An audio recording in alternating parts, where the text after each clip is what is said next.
Welcome to Phil Wilson Chats with Celebrities. And here is your host, Phil Wilson.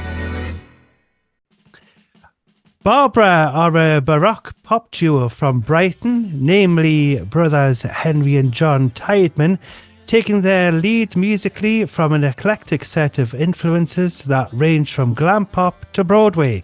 Barbara makes classic, irresistible pop music with a literary and intellectual approach.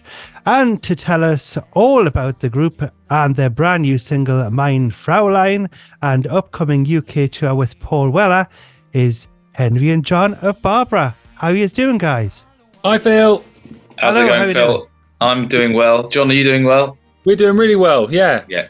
Fabulous. It's lovely to speak to you because after Mein Fraulein dropping in my inbox the other day, I thought you must come on the show as it's such a catchy tune.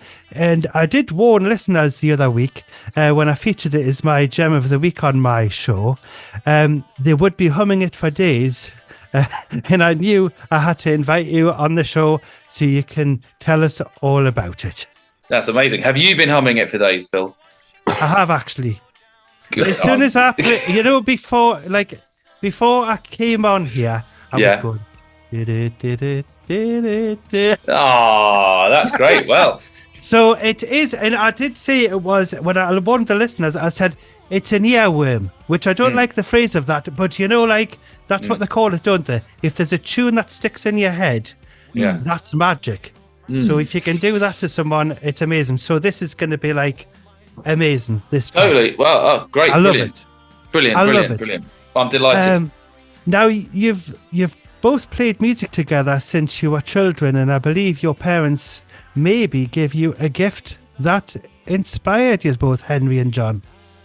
A gift that inspired us. I'm going to guess. Now, you've got a list of information about us there, and I am going to guess that it is the Beatles chord book. Is that what it is, Phil? That's right. It was. Okay, fine. It said it was a Beatles songbook. So I did gather it would be with musical notes and the words and all that. Yeah. Well, you know what? I was saying to someone just earlier today that I can think of no better book of music to give to youngsters just learning about and just getting into pop music and what pop music really means and what it's all about than a book with this incredible book, which we still own, by the way, which is now, I don't know, 10, 15 years old. Wow. Which has every Beatles song in. And I guess that's something. John, help me out with this. That's something like 400 or 500 songs, I think. Something like that. Anyway, in fact, I think it's 266. I mean, right, 200.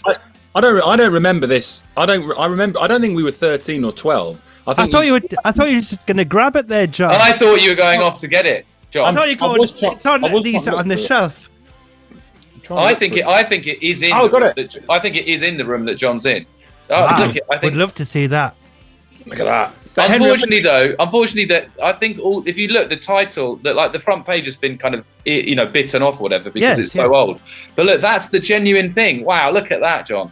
So every single Beatles song, and in the chords written out very, very simply for people that are just kind of learning their way on the piano, as we were at that point. But that is where we can trace our performing music together. We can trace it back to that book, really. So that's an incredibly important moment in our, in the development of Barbara. I think we can trace it all the way back to that. But Henry, you said that it was when we were 12 or 13. We were later than that. It wasn't that early. You think? Yeah, I think you're slightly romanticising the truth there. I think it was. Well, okay. Well, so 14 or 15, fine, whatever. Either way, we're young-ish, and we're sitting around a piano and singing harmonies for the first time, really. And obviously nowadays we make music with harmonies on and everything. So I tend to think that that's the beginning of the story, if you like. Yes, and John, could you tell us a couple of songs there that you would have particularly liked to have sung together and hold it up to us? Because I think when somebody speaks, when Henry was speaking, I think you were holding it up, and I don't think the viewers will see that when this goes on YouTube. Oh, fine. John, I've got an idea for one, but are we thinking of the same one? The one Two of us. Yeah, that's it. Nowhere. Ending someone. I was going to try and do harmonies there over Zoom. You can't do that, can you? You can't do that. Well, there you go. Two of us. I mean, that's probably the archetypal Beatles harmony song. Late Beatles. Paul and John. Yeah, Paul and John. That's kind of there. But for me as well, Phil. For me as well, it was ELO. Listening to a lot of ELO, and I used to be very. As a child and still to this day, very OCD and obsessive about certain things, and I used to listen to ELO a lot, and really every single album, even the stuff that I didn't like, the early ELO stuff, which is not very pop friendly, I used to just listen to it again and again and again, and I think just through that you get a real idea for harmony and hearing harmony. And I remember a great anecdote where Jeff Lynne said he was walking through Birmingham city centre with his dad, and his dad just there was some big pipe that was like a building being made or whatever, there was some scaffolding, and there was a big plastic tube, and he just went, "All right, son, look at this," and he blew into the pipe, and he did he sung a harmony into the pipe, and Jeff Lynne was like, "What? How did his dad have that sort of thing?" And he just said it always stuck with him. Wow. And I kind of trace my love of harmonies through ELO, and just really throwing the kitchen sink at songs. And my first thought is, if we're writing a song, it's how many harmonies can I cram into here before I stop you. Because you can that's a great example there with Jeff Lynne and ELO, because you can. Every time you hear an ELO song, you could close your eyes and you could say, "We're going to put this on." You know that Jeff Lynne has had something to do with it. I mean, he did obviously do a lot of the arrangement for Free as a Bird, which was done with the recorded off that old tape machine of John Lennon there back in the day there. And also he was influence into producing the Coven single, which has just been released by the Beatles as well. But you can hear that sound, can't you? I mean, I can hear that. I love it. I love even a drum, the way you can hear a drum beat. And you can go, that's a Jeff Lynne song because it's got that. The snare drum just sounds. Yeah. I mean, a lot of people really don't like it because apparently Jeff Lynne, the way he does things, and one day it would be amazing to meet Jeff Lynne, because we've kind of met people who have met him, and it's like, oh my god, but he's got a very specific way. He tracks all the instruments at his bungalow palace in Los Angeles, and he plays all the instruments himself. And I think a lot of people, not just musicians, but also people listening to songs, find it quite a restrictive process, because he's a disciplinarian in the studio. He is like his vision. He's got his kind of mindset. This is what he does.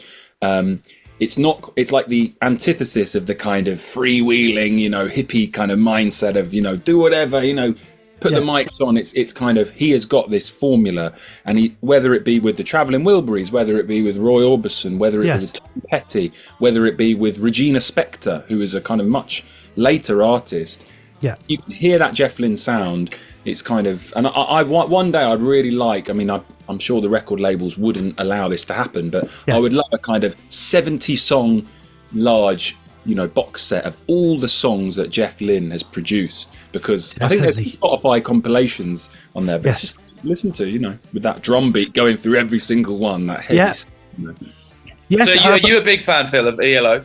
I absolutely love ELO. I've always loved ELO. And I mean, everything really. I like the Out of the Blue album. I love is it New World Record? New World Record. That's got a good couple of ones on there.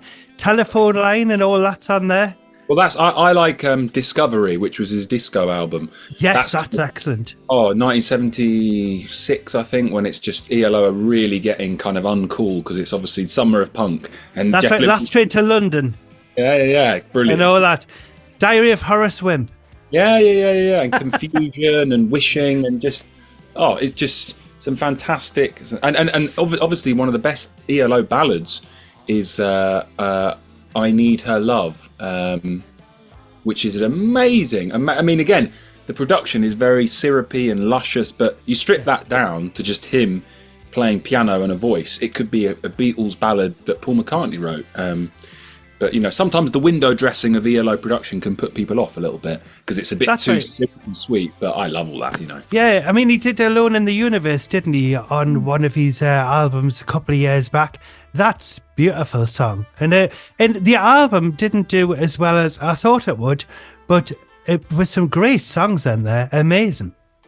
But what was weird about ELO, just the last thing I can say about them was I got into ELO and it was so weird because they'd been unpopular for a couple of decades. I mean, famously, Jeff Lynne had to cancel a US tour in the early noughties because I think there was one anecdote of it saying they sold something like, it was like a 20,000 seater place and they sold 620 tickets. They just canned the tour. It was a failed comeback. Yes. Then I got into ELO in probably 2013, something like that. And then weirdly, I was working in a dentist one day as a receptionist, and I'd been listening to ELO religiously, whatever. And suddenly Jeff Lynne comes on the radio station. He's getting interviewed by Chris Evans, and Chris Evans said, "Does anyone?" And he said, "Jeff, would you ever consider doing other ELO gigs?" And Jeff said, "No, I'm not doing that."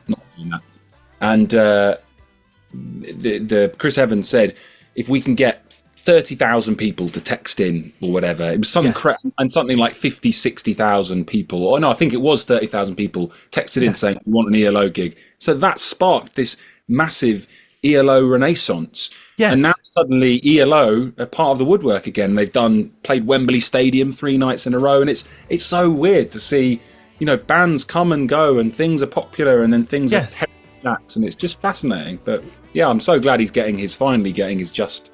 It's deserved, isn't it? It's deserved. The long list of top class pop that he's churned out over decades. He deserves to be playing Wembley Stadium. He's getting kind of recognised on that level, so it's great. Of course. Well, it must have been when Chris was at the BBC doing the breakfast show.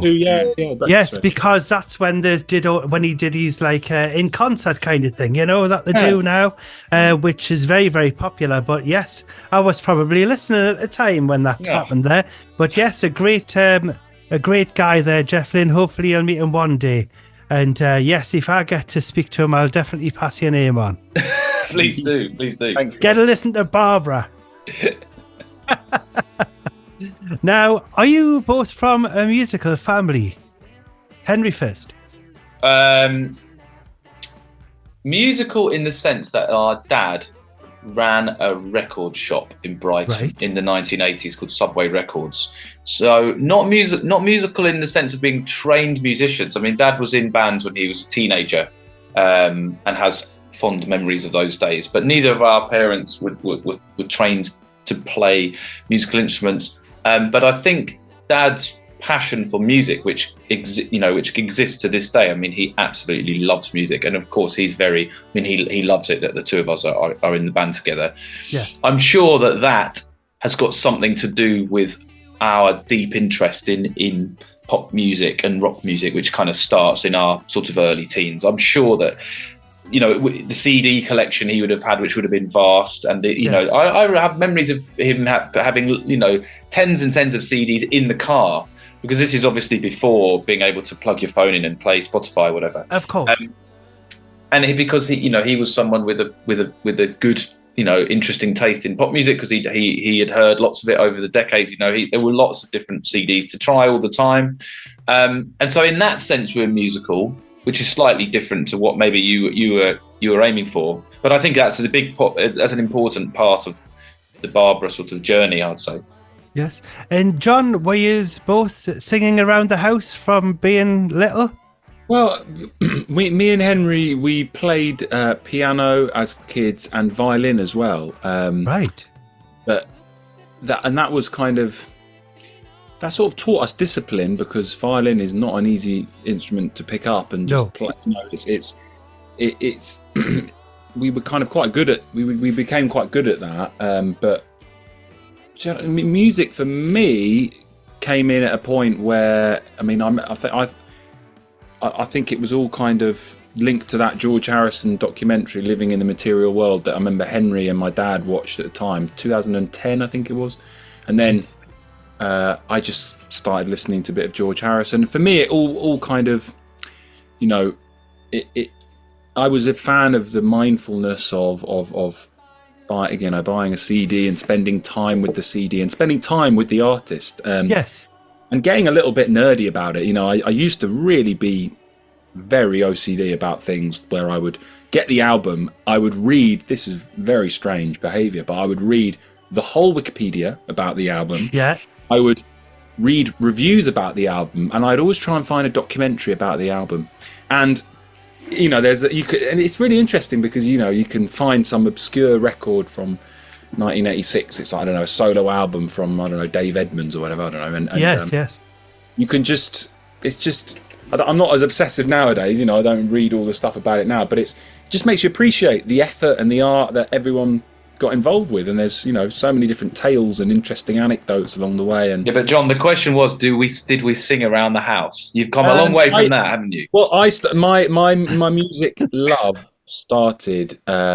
No, did we sing around that? You're not even answering the question. Yes, there. I did. Did we sing around the house? Yes, next question. No, I remember. I get home from the dentist. This happened every time. I get home from the dentist and I play ELO songs on the piano, and that was it. And then eventually I started just playing my own kind of songs. But just used to be. Okay. I made 3 CDs of ELO's best of and burnt CDs, and I just come home and I just be singing ELO. He's bringing it back, Phil. He's bringing it back to Jeff Lynne again. You got to be careful here. You got to steer this away from Jeff Lynne. Otherwise, this will be the Jeff Lynne podcast.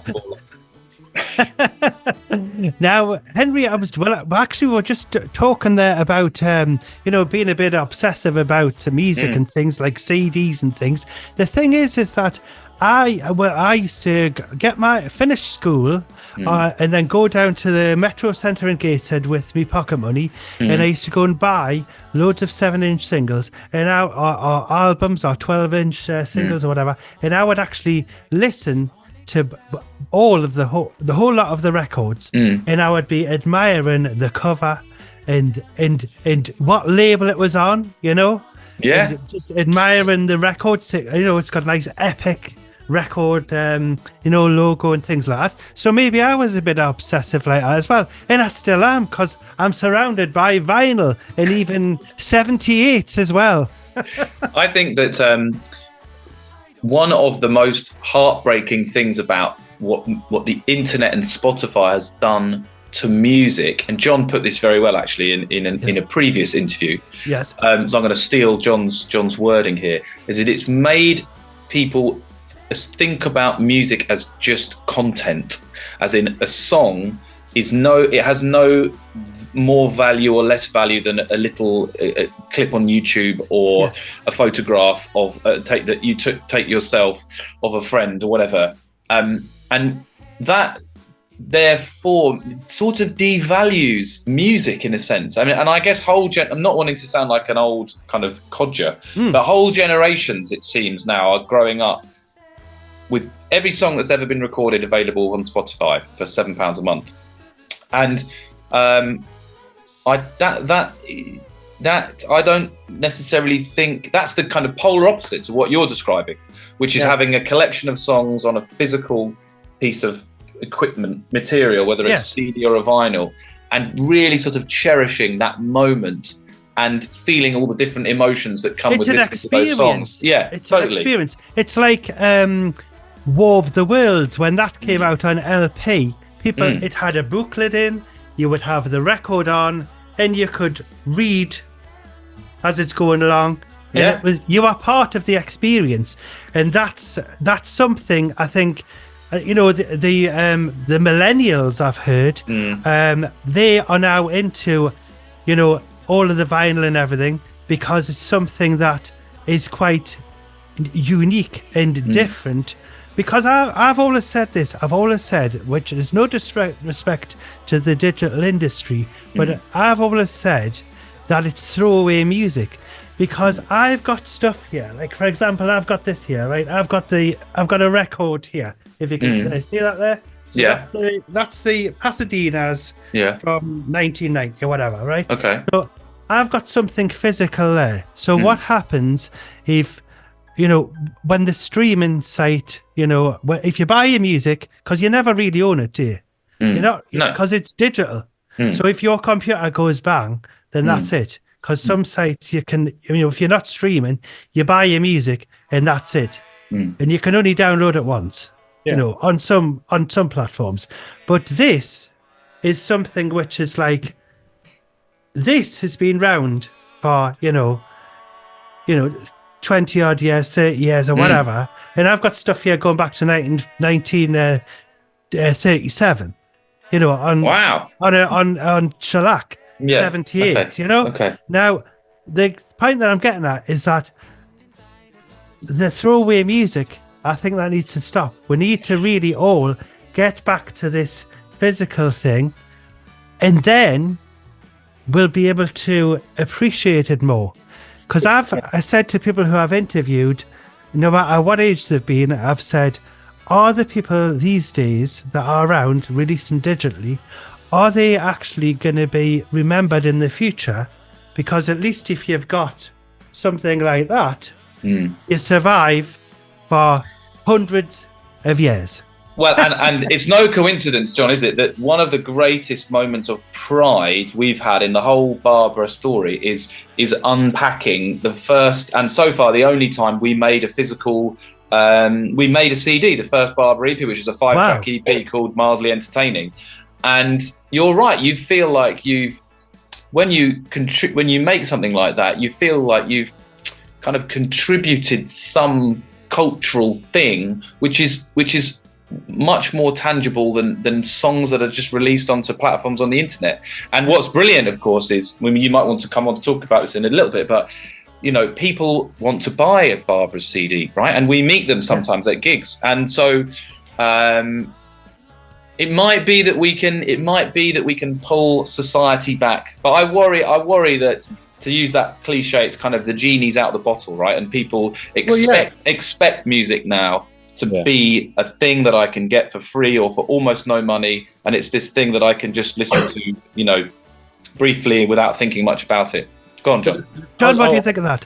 I will build from that in the sense that there are, of course, there are young people out there nowadays that will buy, records and CDs, but they are kind of fetishizing the thing, which is great. It's totally cool doing that, and they're not the norm. And if you're born, let's say if you were born into the streaming age, I remember speaking to someone recently, and I was nannying, because I used to be a nanny, and I was talking to the kids, and they were saying, why are you taking us to the cinema? Why? And I said, because we're watching this new film. And they said, well, we can just watch it at our massive TV at home. And then I said, oh yeah, I suppose you can.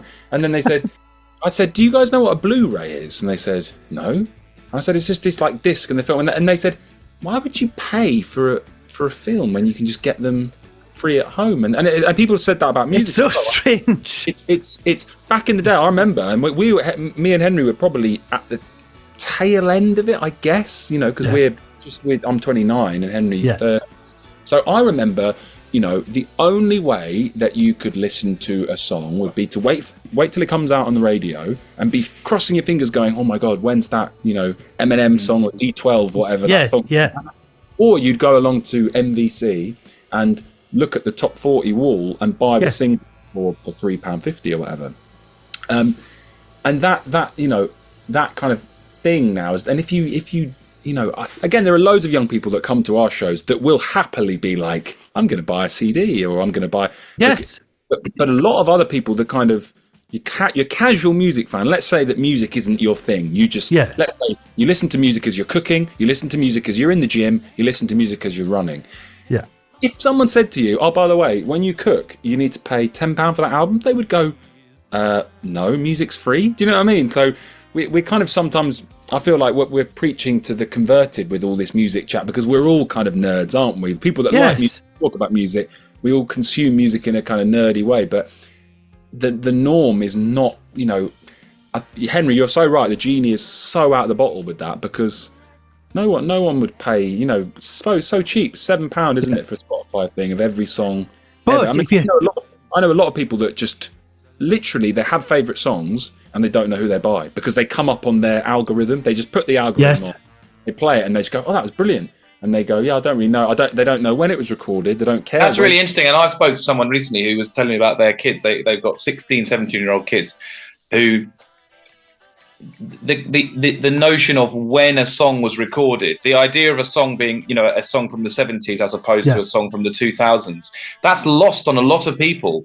Now, you might say that there's some benefits to that because people just, I don't know. I mean, maybe you could make a case for that, but that's so alien to people like us, isn't it? The idea that you'd hear a piece of music and you wouldn't bring to it all the kind of the connotations of the era from which it comes. Now people come to music. There's this sort of blank. You're a sort of blank page. Yes, and which is very new, and again is a consequence of what the internet has done.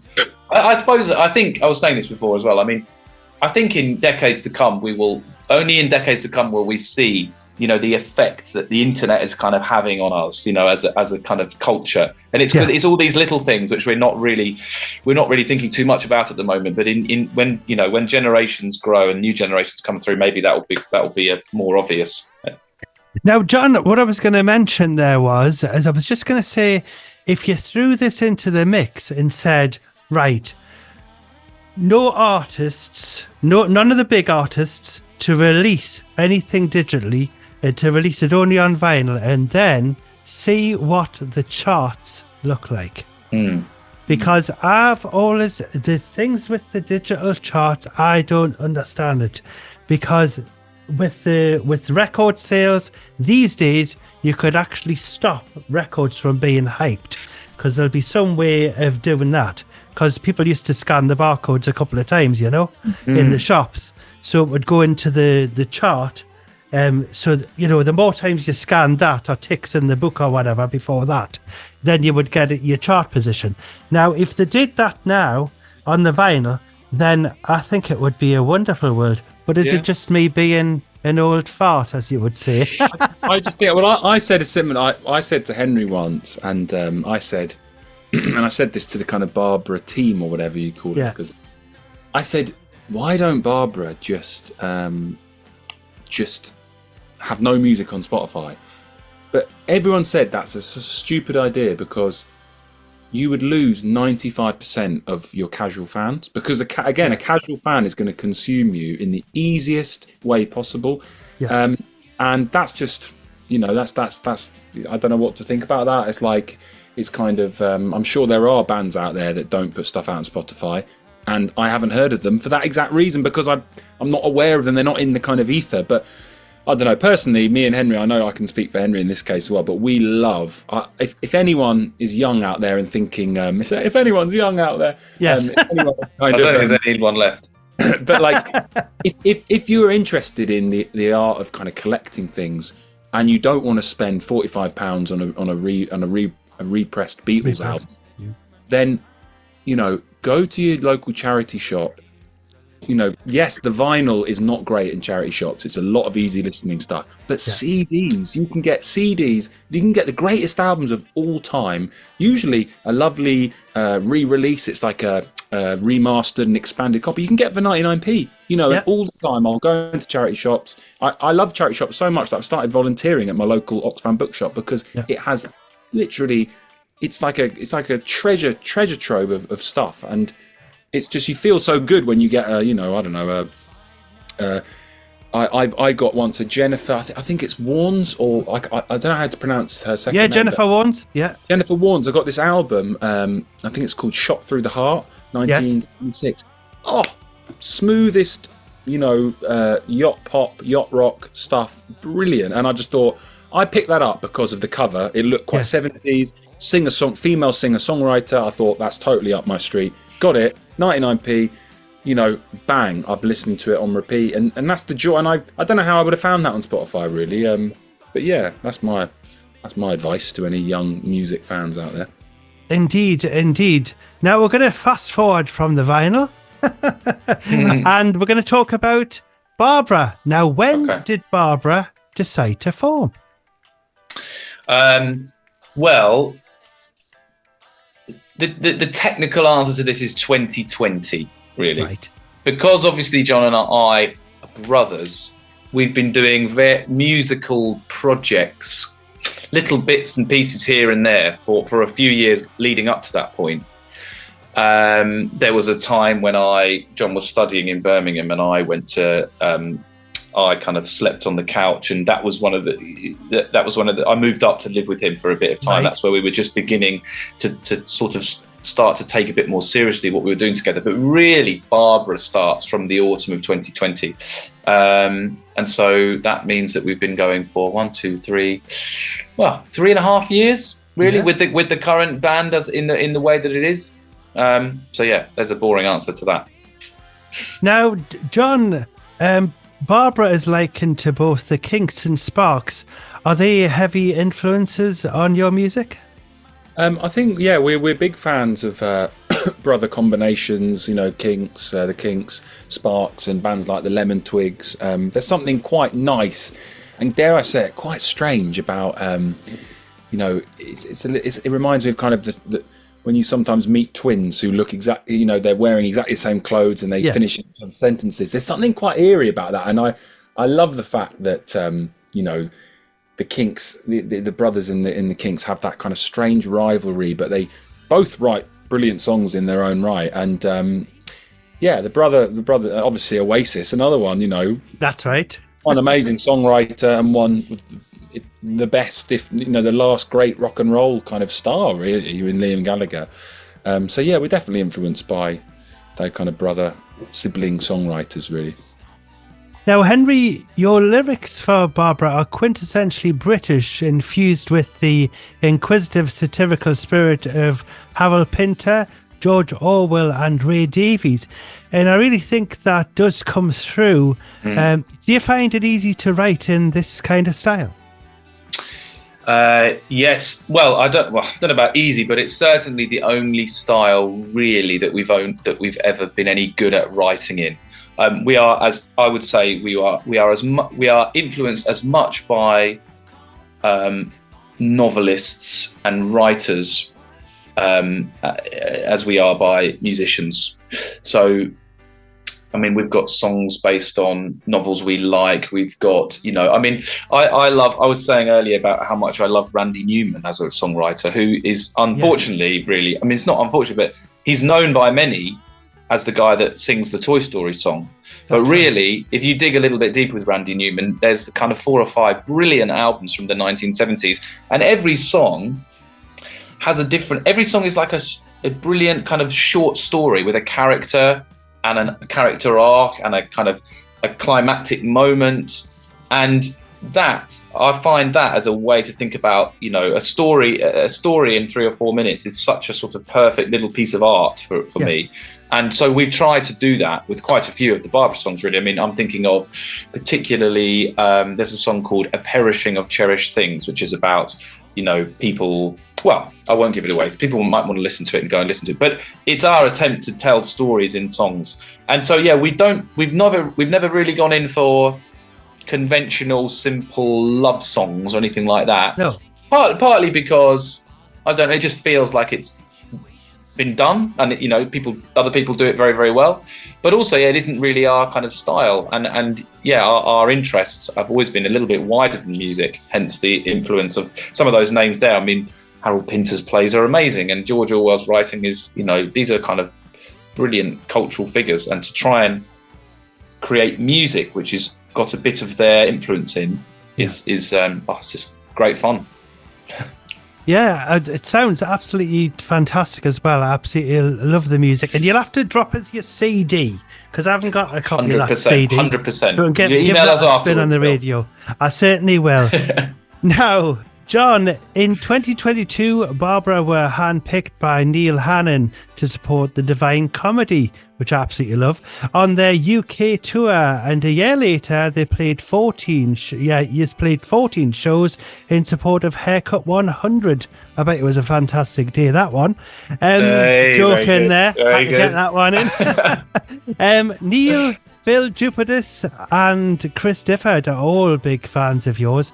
And your music has been featured on national television in the UK, including BBC Two's Gone Fishing with Mortimer and Whitehouse. Absolutely love that. Bob Mortimer and Paul Whitehouse, that is. how did it feel to be handpicked to support such a well-established act as the Divine Comedy?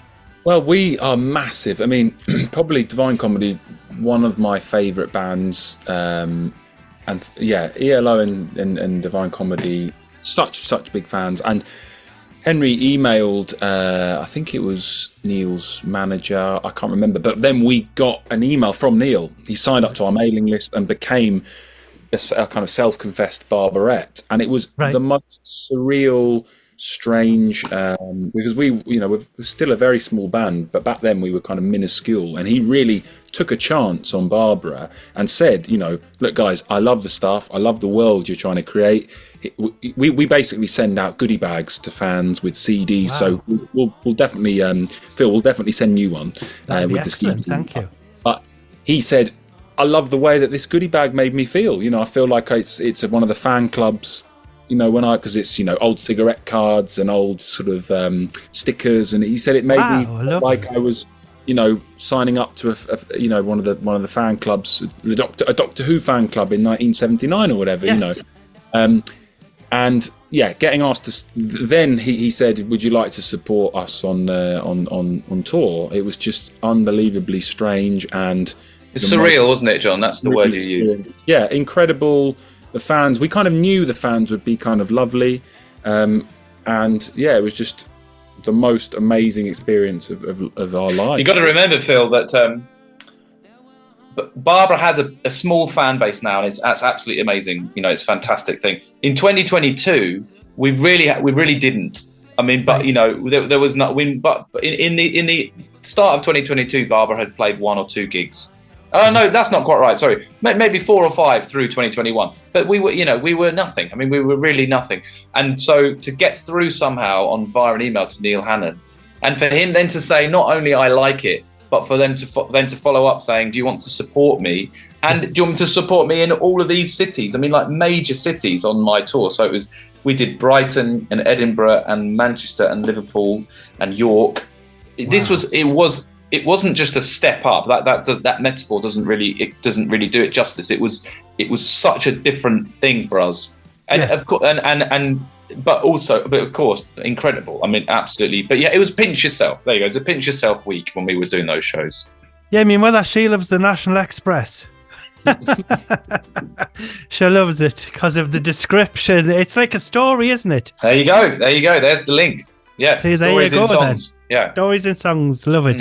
Was it a thrill that your music was being featured on the television there? Well, John. Well, okay, John. I'll quickly say about this. I love. I'm a big advocate of slow living and taking life a bit more anti kind of social media, like anti kind of constant overstimulation of social media. Yeah. And Gone Fishing is the perfect program that is totally at odds with the kind of breakneck speed that kind of current media seems to be running at. So to get a couple of songs actually on that show was just like, it's so Barbara, it so fits in with the ethos of what we're trying to kind of send out into the world. So yeah, I was amazed at it. And yeah, Bob Mortimer, I mean, wow, talk about liquid charisma. I mean, he's just we've seen him live a couple of times with Atletico. Right. And with Andy Dawson as well, who was a Barbara fan as well, which is surreal. Wow. And he's coming to one of the Paul Weller shows. But I mean, yeah, just he's an incredible performer and just someone that is naturally very charismatic and very watchable. And you're actually I'm sort of moving the conversation a bit, John, but you're actually sort of in the same way that the songwriting is influenced by more than just music. Your style on stage is sort of influenced a bit by other sort of non-musical performers, right? That you think are particularly brilliant. The one and Bob Mortimer might be one, but you do get likened to Rick Mail, don't you, in your on stage shtick? Yeah. It's comedians that are not afraid to look totally goonish and silly, and that's something that Barbara tries to put out on stage. A bit like Sparks did, because they used to always look at the moustache. Mm. It was like a trademark, wasn't it? It looked a little bit. I think it made you be a bit intrigued by, you know, if you just saw them and then you really wanted to hear what they sounded like, you know. He does his dance, doesn't he? He gets up off the keyboard. He's kind of motionless for the whole set, and then at one point in the set, he gets up and does this crazy. He's kind of really refined all set, and then he does this crazy. I don't know what you'd call it. What kind of dance? He just does a kind of chaotic dance on stage, and then comes back down and just sits down again, and that is just visually brilliant, you know. And then does he go, "This sounded big enough for the both of us"? Yeah, that's hilarious. I love that. Great stuff. Now, let's get back down to Barbara's business, and I've got to ask this question: where has been the biggest venue that Barbara have ever performed so far? That's a really good question. I think on the Haircut 100 tour, which we did last autumn, there were a couple of, I think there were a couple of 2,500 cap places. But You're going to ask me the names of them now, and I don't remember them. Do you remember the names of any of those, John? The ones in Leicester? Is it called De Montfort Hall? Yeah. There's a venue in Leicester called De Montfort Hall, which I think is about 2,000. But you kind of the two tours we've done, and it will be the same for the Paul Weller shows, I think, are kind of 1,500 to 2,000 capacity. So we've yet to do.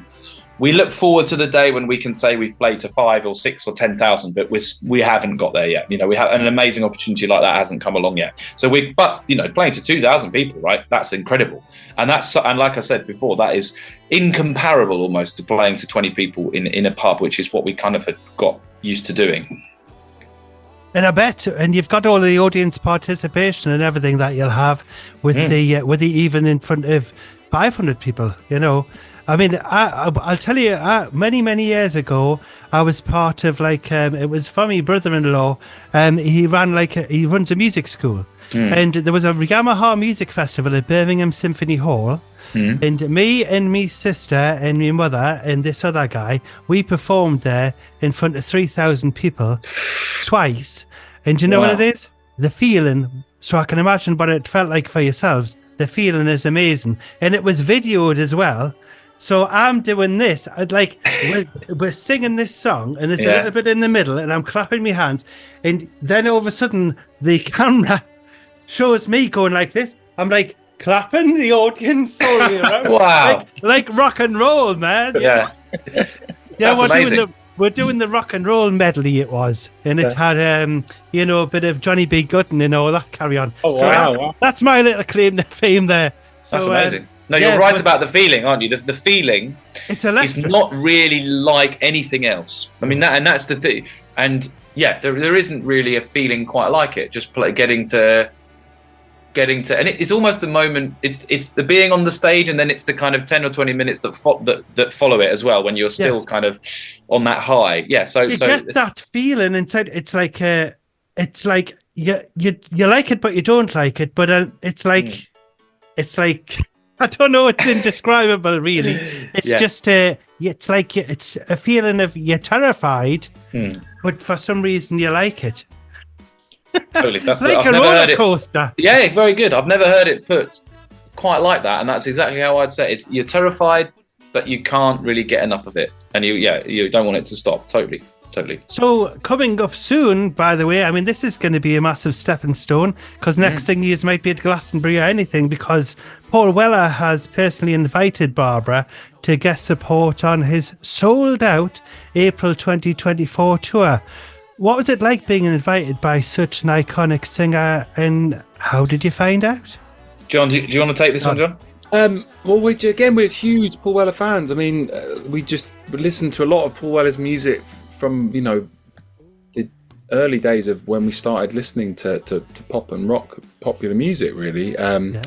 We found out, Henry, I'm sure will tell the story about, go on, Henry. You well, basically, so when people ask this question, I think they often think that we've got some connection, industry connection, was able to introduce us to Paul Weller.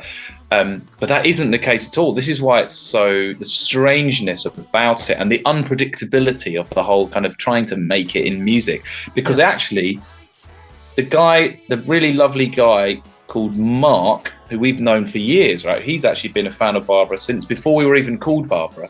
Right. And we've known for a while that he was kind of in the Paul Weller, in the extended family of Paul Weller's kind of team.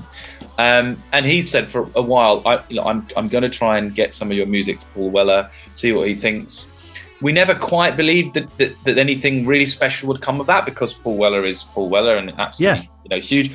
And then in December last year, Mark kind of rung me up out of the blue and said, "What are you doing in April next year?" And I thought, well, I said, we don't think we've got many plans. And he said, "How do you feel about touring with Paul Weller?" So that was one of the greatest Barbara moments, and like John says, we're such big fans. I mean, and to know that the music made its way all the way through to him, and he personally sat and listened to it. I think what I hear is it was our song "Waiting Outside Alone" that he heard, that he particularly liked. So yeah, I mean, it was again a surreal feeling, and it's still quite surreal thinking that next month we'll be doing those shows and getting to meet him, because we haven't met him yet. It's next week. Yeah, there you go. It's Thursday next week. We'll be doing the first show. Yeah. Yes, it is. And it is a sellout as well. I can't believe it. Amazing. Yeah. Where can we follow you on social media, by the way, if we want to follow where you're going to be in the future? Good question. People, this is one problem of the name Barbara, is that Barbara is not very Googleable. Yeah. So if people want to find Barbara, they should Google Barbara Band or Barbara the Band. All our kind of what do you call them? Our names on Instagram and Facebook is Barbara the Band. Yeah. So if you put so we're always called Barbara the Band. But yeah, we are, although we're not particularly, we don't love social media, we sort of are on there quite a bit and are posting quite a bit. So yeah, people should look up Barbara the Band on Facebook and Instagram. Really, they'd be the places to look us up. And also there's a website, but www.barbaratheband.com. Fabulous. Now, your new single, Mein Fraulein, is a fabulous single. Where did you get the idea for the song, John? Well, sometimes these songs emerge from just like one strange. Sometimes it's like a melodic phrase, but other times it's just a weird line of a lyric. Yes, my songs that I start writing usually are much less thought out than Henry. Like I write songs about animals and stuff, and nature, and I don't know. I don't try to. I'm basically much more lazy than Henry lyrically. Henry will really think about a story, but I find it much tougher to, really carefully pick through things. So I just had the line in my head of, but it's the first singular thing you notice: knee-length socks and lederhosen. And I thought, lederhosen. That's it's got a kind of sort of strange, sentimental European holidays kind of vibe. It has. And at the time, I was reading a really good book by Ira Levin, obviously of Rosemary's Baby and Stepford Wives fame, and the book's called A Kiss Before Dying, and it's about a doomed kind of very creepy kind of character, and it kind of fit in with the theme of this kind of man wearing lederhosen. I don't want to spoil the story or get too much into it. I know Henry doesn't like me ruining too much stuff. But yeah, so that's kind of how it started, and I was plinking and plonking away on the piano, and sometimes, genuinely, a lyric can really, you sing a voice memo into your phone when you're in the middle of the night because you have a lyrical idea or whatever. Sometimes that melody just fits with the lyric, and you've already got that little melody, and that was the case. Yeah, the lyric started everything, that first line, and then the story emerged from it. It's a kind of quirky. It's a kind of quirky, off-the-wall, slightly unpredictable European love story. Is the short version of what John's saying. But he's totally right that whole stories of people and characters can start with just a little lyrical kind of thing that comes to you for whatever reason. And I thought also, John, wasn't it Fraulein and Frauenlines, that rhyme? Didn't that come to you quite early?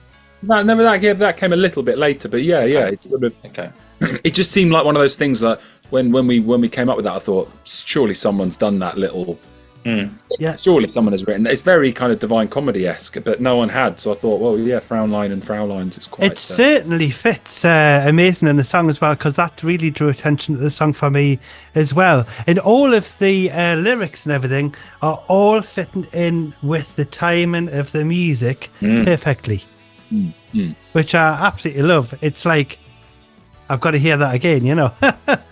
But yeah, absolutely love it. And do you know what it is?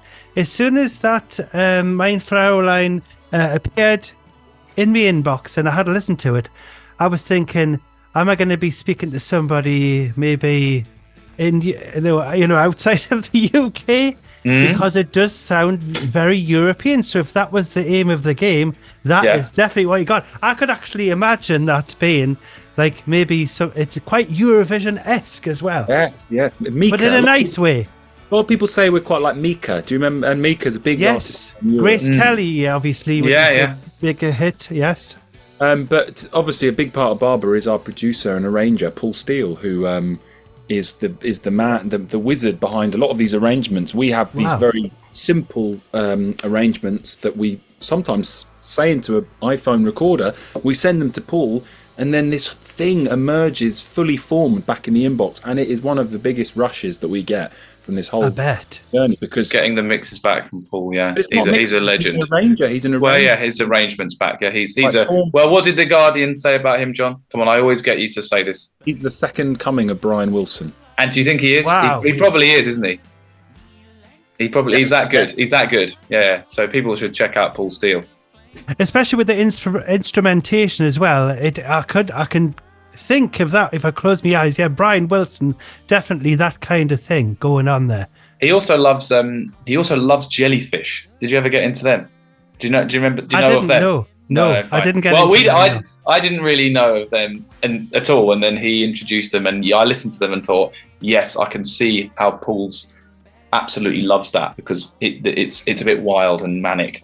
In a good way. So yeah, check out Jellyfish, 90s group that I don't think lasted too long, but yeah, great stuff. It's probably somewhere in my cupboard at my parents' house, which is probably things that I picked up from a radio station in Ireland, which they were throwing out. It's probably in there somewhere. I'm sure it is. Yeah. But I absolutely love Mein Fraulein, which we'll be playing very, very soon indeed. But we're talking about vinyl because we're all passionate about that, as I can tell Henry and John there of Barbara. Now, the vinyl revival is here, so I must ask both of you. We'll speak to John first. What is your favourite vinyl record you have ever bought, and what is your favourite track? If you had a turntable next to you now and you would say, Phil, you gotta listen to this. I love it. Are we including CDs in vinyl, or does it have to be a piece of vinyl? Has to be a piece of vinyl if you've got a piece of vinyl. I really like. Again, I'm not. It's very. I mean, I probably got it when I was a youngster, but I really like the. Because talk about a vibe and talk about a scene that is just something that is the antithesis of Barbara. The kind of, the Derek and the Dominoes, Layla and Other Assorted Love Songs. Talk about a drug-fuddled kind of... If you open the inner sleeve of that, it's all these... Apparently, half of the band was strung out on very strong... Oh, yes. Yeah. If you look at there's a kind of... there's a collage of photos taken by the band during the recording process. And it's just, I don't think I'd like to be in that studio, because it's just, Bobby Whitlock and all these, musicians there. They're all kind of, and I've got this old piece of vinyl, and it's obviously the person that's owned it was a smoker, because it's kind of yellowed the sleeve that the actual plastics, the actual vinyl's in. But I love just looking at that. I'm not even that fond on the album, but I love to kind of look through this, because it's like an artifact from history. It's a timepiece of what was going on in Eric Clapton's life, in 1971. So would you say that Layla is actually the song that you would go for? Probably Layla, yeah. I love the piano outro. Yeah. When you were describing it there, actually, I could kind of smell a bit of cigarettes in my nose there. You're that good with words, John. That's right. You could imagine that record that you've got there, the yellowed vinyl, was actually probably sitting. maybe that was pressed at the time after they'd been smoking and drinking and whatever else. You probably can smell the studio on that record. Yeah. While you play it. Yeah. I love the description. And Henry, yes? That's a very good question. Now, I've got lots of favourite albums. I'm not actually as big a vinyl person. I would probably go for. It's the same kind of era. I would probably go for the All Things Must Pass record, the first George Harrison solo record. I have a connection to that, which John, I think, alluded to earlier on, which was the documentary that I think Martin Scorsese made about George Harrison was a big part of me first thinking about, listening to music other than the stuff that was on Radio 1. So just kind of, it's this epic 3-hour documentary. I don't know if you've seen it. It's incredible. I haven't seen that one. It's really, really fantastic. But it goes through his whole... I think George Harrison probably makes the best music out of all the Beatles post the Beatles, actually. I think he's that good. And I think that album, I think he's peaking at that point. And there's a load of songs on there. If I had to recommend songs, I love Isn't It a Pity? I love All Things Must Pass, the track itself. There's a song called Wah Wah. On one side of a, I think it's a double album, John, isn't it? All Things Must Pass. It's a quadruple album. Is it? No, only if you get the later version on CD. No. It's got. It's not got. It wouldn't have had 4. Would it have 4 in it when it was sold for the first time? I believe it's got 4 pieces of vinyl in it because it's got horrible jamming. No, John, I think that is a kind of re-release thing. I think that stuff. It's Johnny's birthday and pepperoni. I think that's all kind of like re-released. Not at all. Yes, that's not right. Anyway, Phil, that would be my album. And just if anyone is a Beatles person but doesn't know the solo stuff, it's a triple album. Fine. If anyone's a Beatles album but doesn't know the solo stuff too well, that I think is the album to start with. It's arguably, here I could face the wrath here of John Lennon people, but I think it's arguably the best solo record made by any Beatle, including those 70s albums like Imagine and stuff by John Lennon. I just think the consistency of the songwriting is just absolutely brilliant. Do you know that record? Yes, I do. I like the George Harrison track All Those Years Ago. Oh, yeah. Great. That's a bit later, isn't it? That's kind of an 80s. Is that 80? Fine. Yeah. No, he's fantastic, and I think in a way it's slightly underrated because of the absolute the fame and of people of Lennon and McCartney. I think in a way he kind of did his solo stuff a little bit to an extent under the radar. Phil, so I enjoy recommending him. Go on, John. Phil, do you want to know my favourite George Harrison album? It's 33 1/3. I love that. 1976. Got that done in New Orleans. Did you? So explain what that is.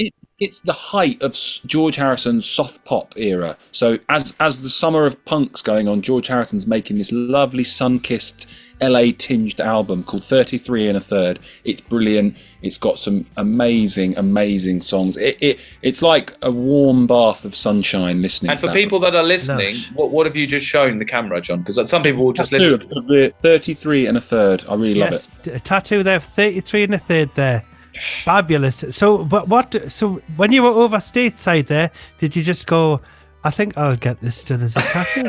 Yeah, well, it's got really nice. It's actually got the symbol on, which is quite cool because obviously George Harrison is quite into spirituality and stuff. That's right.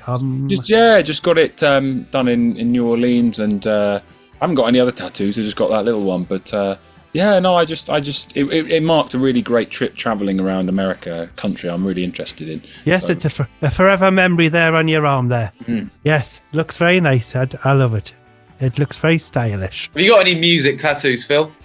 Me? None at all. None at all. No, neither do I. What would you get though? What would you get if you had to? Well, come to your head. What would I? Well, I'll get Celebrity Phil put on me chin. Good, very good, very good. Self-reference. Yes, because one day I might be a celebrity. You just never know. Absolutely. Excellent. Right. Unfortunately, you're not going to believe this. We've run out of time. Oh. No. So it just leaves me to say thank you so much for Barbara, Henry, John for joining us on the show. It's been an absolute hoot and it's been wonderful speaking to you. And I absolutely know that is going to be a massive success there. And I'm going to give you all the best to your tour there, which is going to sold out, which is amazing with Paul Weller there. And you'll have to say, hi, Paul. Do you want to go on Phil's show? We'll have a word with Phil. With Paul. And Phil, we'll have yeah.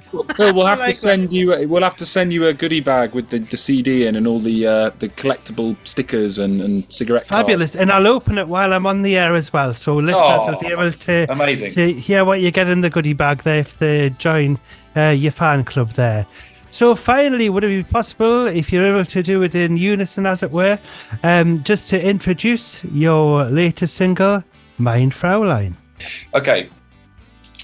Hello, this is Henry from Barbara, and this is our brand new song, and it's called Mein Fräulein.